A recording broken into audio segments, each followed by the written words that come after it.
ভূমিকম্প হলে, কম্পন সৃষ্টি হলে জোরে জোরে দোয়াটি পড়বেন, লা ইলাহা ইল্লা আনতা সুবহানাকা ইন্নী কুনতু মিনাজ জালিমিন।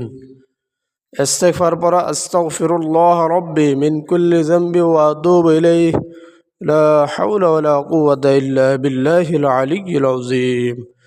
পুরাটা না বললে শুধু আস্তাগফিরুল্লাহ আস্তাগফিরুল্লাহ আস্তাগফিরুল্লাহ এতটুকু পড়া।